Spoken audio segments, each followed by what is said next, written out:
கொஞ்சம் ஃப்ரை மாதிரி போடுறோம். ஸோ ஆயிலில் கொஞ்சம் இதாகும். அப்போ தான் ஃப்ரை பண்ணாதான் வந்து பிடிக்கும். கிரேவியாக வச்சா பிடிக்காது. ஸோ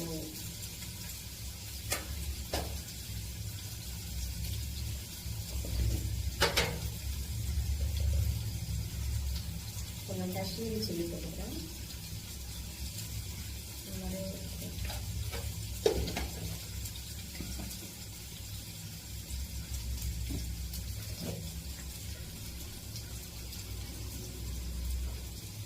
கரம் மசாலா,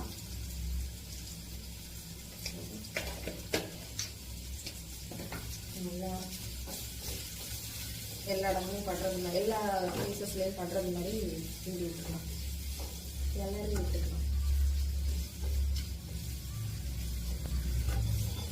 நல்லா இருக்கும்னு நினைக்கிறேன். நல்லா இருக்கணும்.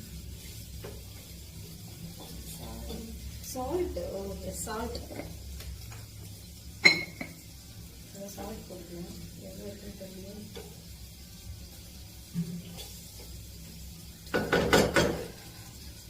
ஓகே, வச்சுக்கலாம். அப்புறம் ரைஸும் வேக வச்சுக்கலாம் சைட்லேயே.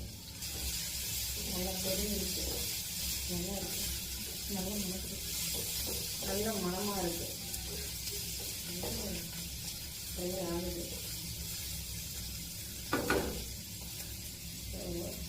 சைடுக்காட்டில் ரைஸ் வச்சிடலாம். ஏன்னா வந்து ரொம்ப தண்ணி.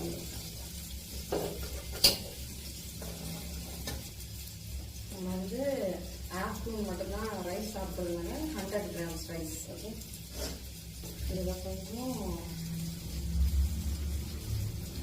கலாய் பவுடர் பண்ணிக்கலாம். ஸ்மெல் நல்லா இருக்கும். ஆமாம்,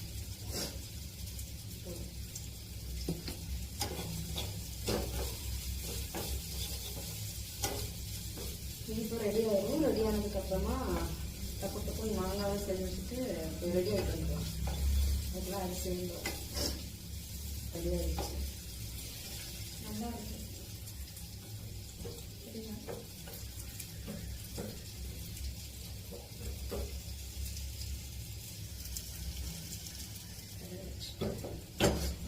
இதை மாற்றிட்டு இதுலேயே இதை கைவிட்டு இதுலேயே மாங்காய் செஞ்சால் போதும்.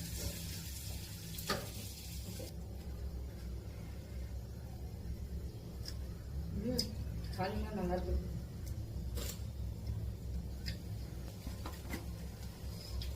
கொஞ்சம் ஆயில்,